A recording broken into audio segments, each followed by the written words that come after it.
Hey, what's up, kids? So I'm working through the free bots on chess.com. I've already done a video on Martin, so now we are going up to Elani from Greece.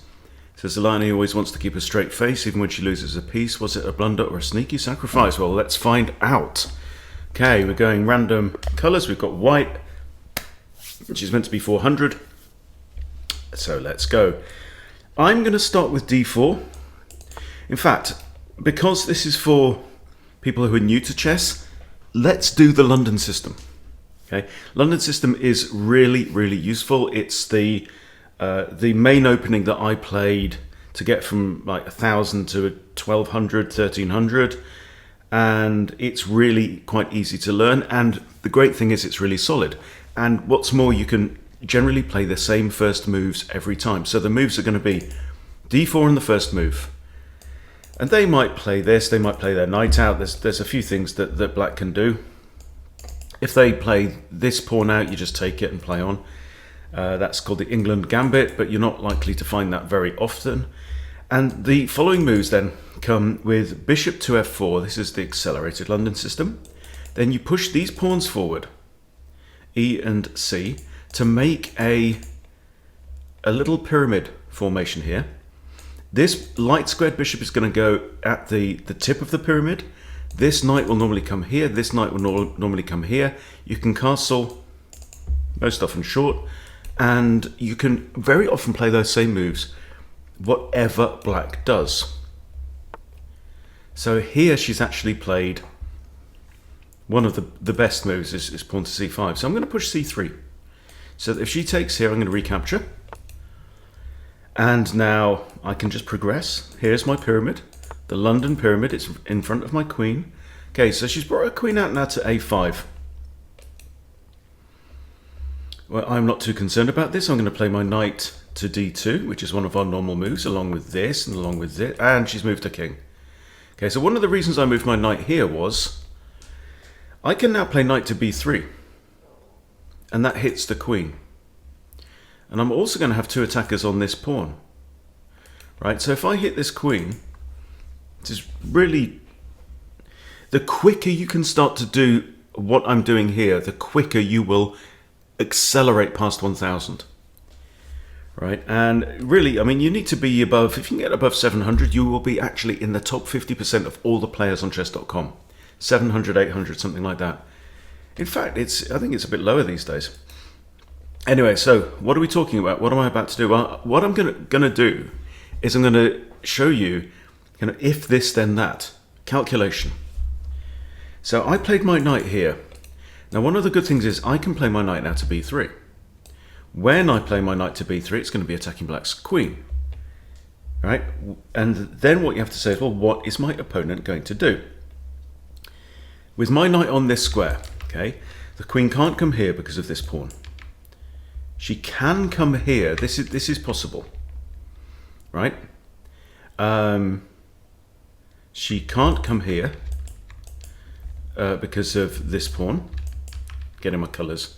She can't come here because of this bishop here, right? And same for this square here. She can't go there because of the same bishop. So she's really only going to come to one of these two squares, here or here, right? So I play my knight here, the queen is going to go there or there. And either way, also notice I have two attackers on this pawn here, so I could actually simply capture. So the question is it good for me to do this and push his queen to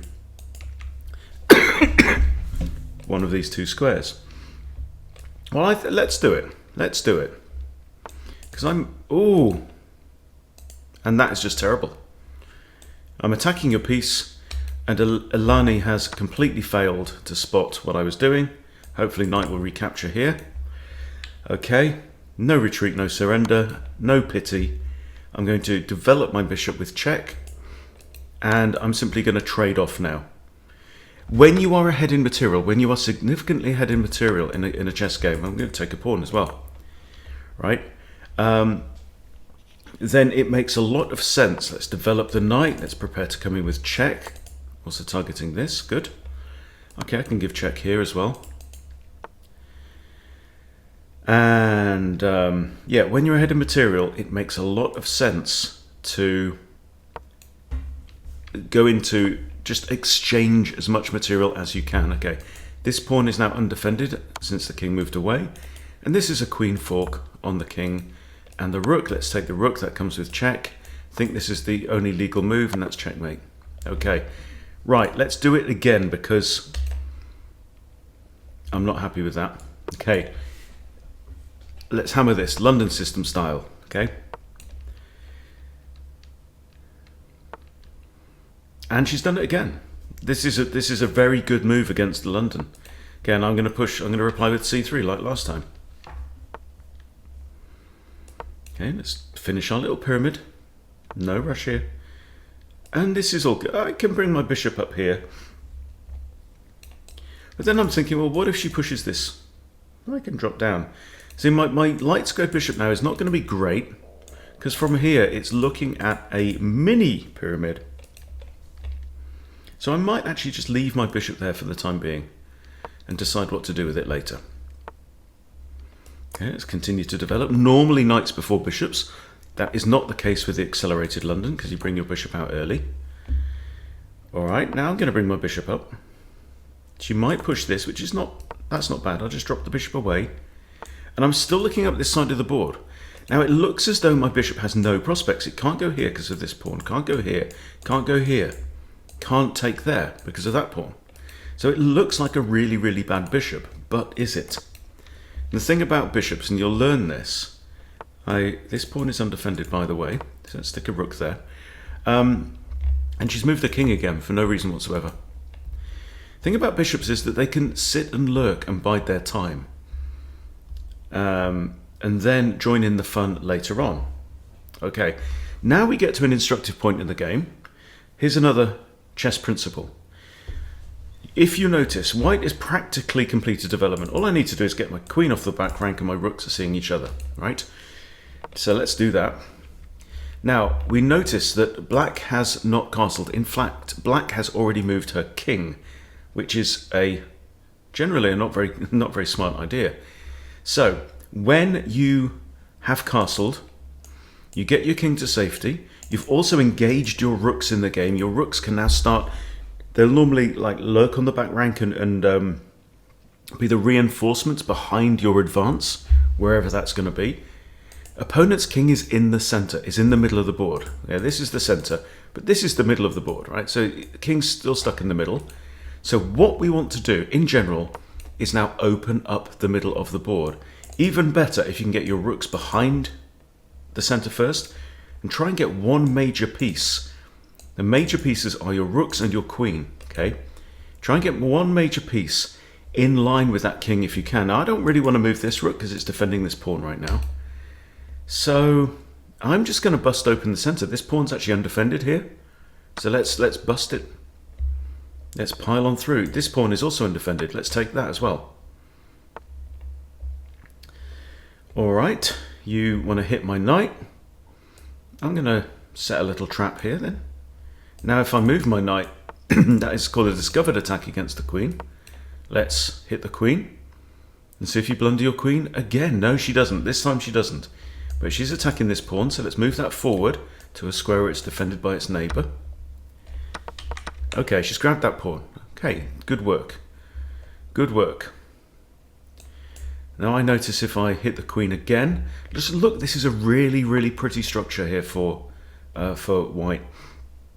I'm not concerned here, and the reason is my rooks are connected.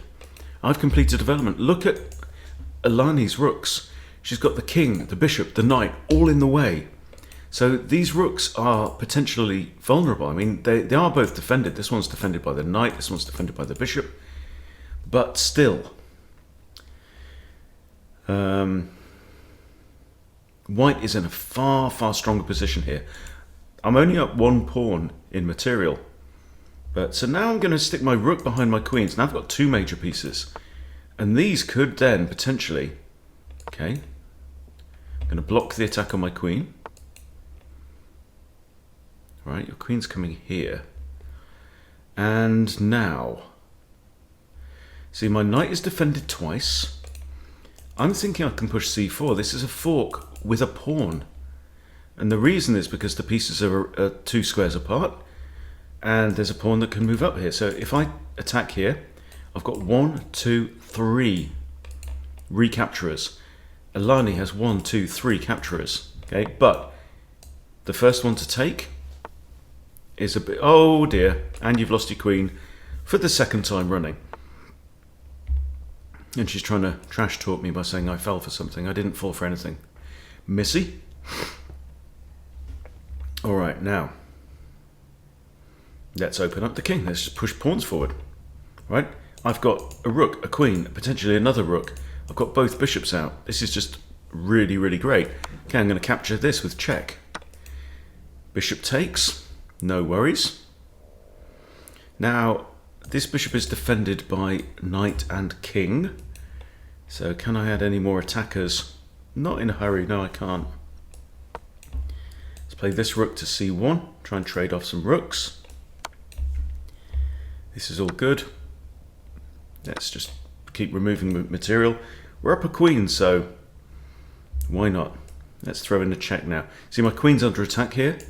So I'm thinking I should probably move my queen. See, I don't even have to. I can move my rook because it comes with a check, you see. So you really, really need to get into the habit of just not automatically doing the reaction move. Okay, so I'm threatening to come in here now and finish the job. Okay, check here. And the king will come to one of these 2 squares. So I'm thinking, how can I get more material involved? Right, well, how about knight to here, which is actually going to be a double check because this bishop is also going to give check. This is discovery. Now that bishop can take that knight, but not when black is in check. You have to get out of check. Now let's throw another one. Now it's either this or king in the corner. How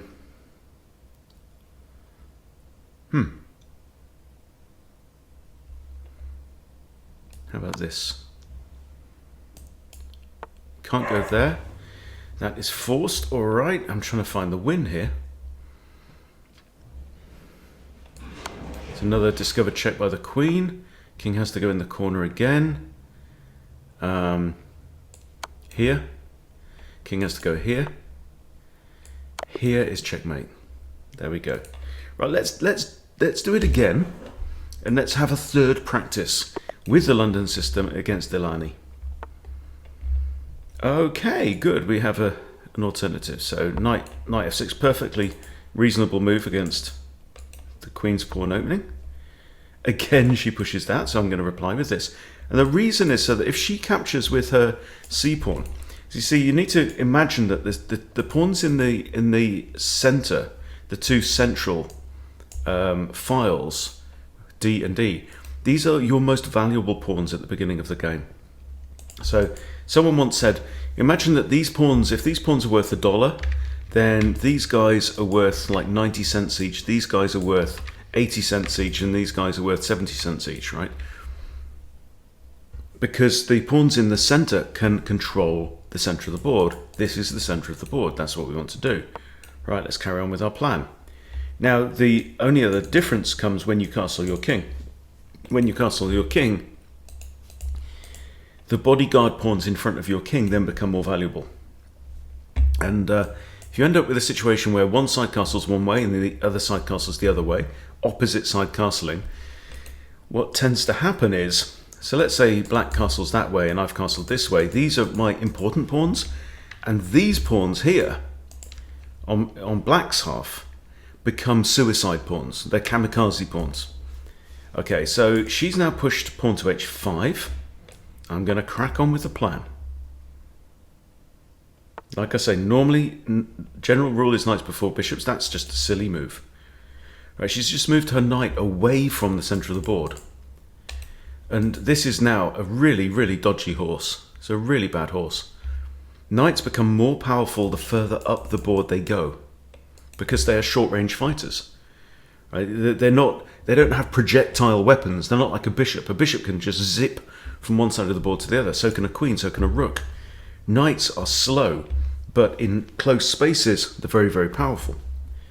Right, let's crack on. Play knight d2. She brings a knight out. Let's bring our knight out. And this is the classic London setup. Commit this to memory. You can play this most of the time. And she's just sitting there with that pawn as well on c5. Okay, so now what do we do? So opponent's been playing slowly. So this is a slow move. This is a slow move. It's doing nothing to control the main action area of the board, the center. Plus she's developed this knight and then kind of undeveloped it again. So opponent's playing really, really slowly and conservatively. So what I'm going to do, I'm going to put my queen on c2. And can you see the reason why? The reason is that I'm going to have queen and bishop on the same diagonal. Now at the other end of that diagonal is a lonesome horse that's out of place, that's defended only once. Okay, so now she's moved the horse again. So now I'm going to push up my pawns in the center. Very, very basic stuff. Now she's moved it again. It's got 1, 2, 3, 4 moves from the same horse. Very poor. Now, basic stuff. I'm going to centralize my rooks, and then I'm going to punch a hole right through. I want to skittle these pawns out of the way. I want to get rid. Okay. Now, if I push this and she pushes there, I can take. I've got 2 pieces. Okay. So I'm just checking that. I'm not worried about this. This is not my concern. My concern is going after that guy. All right.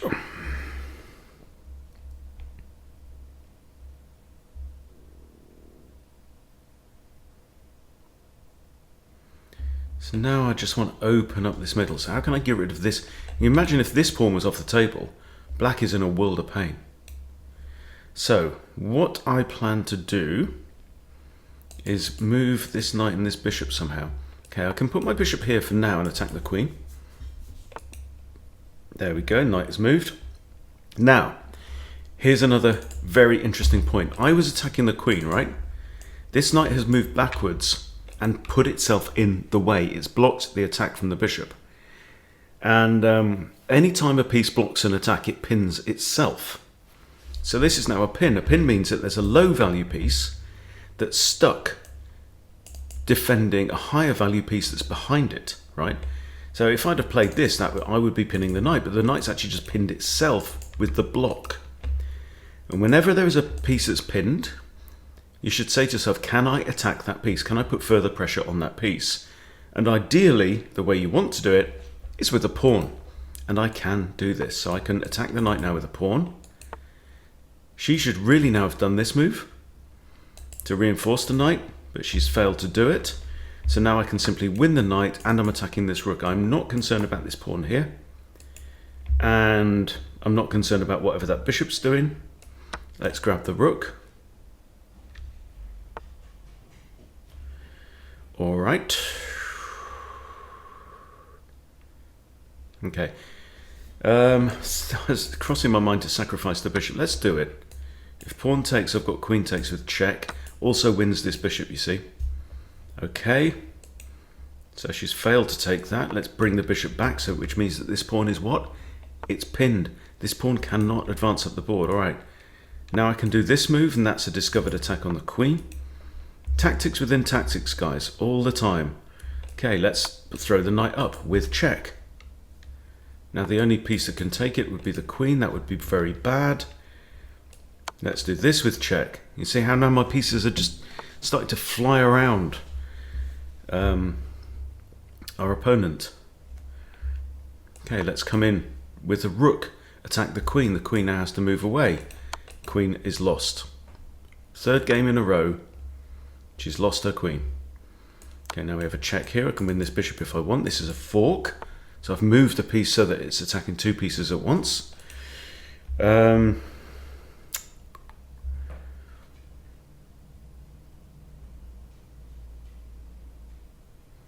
what? Again, it's a question of finishing the job. Let's grab the bishop while we're here.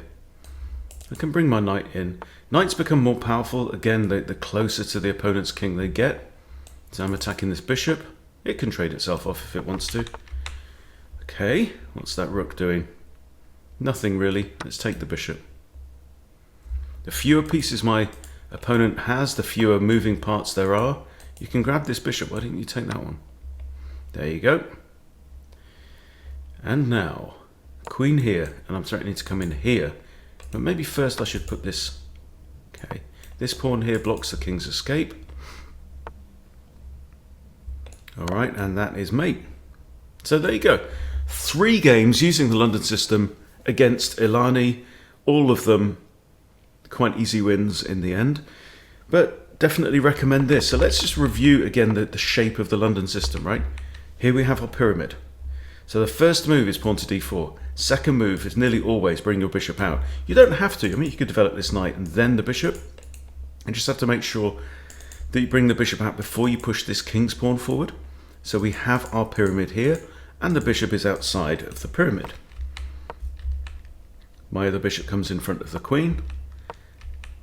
My knight comes in front of the queen. My other knight comes to f3, and we castle. Okay, 8 moves, completed development. That is the quickest you can complete development. Interestingly, but I've moved 3 pawns. That's weird.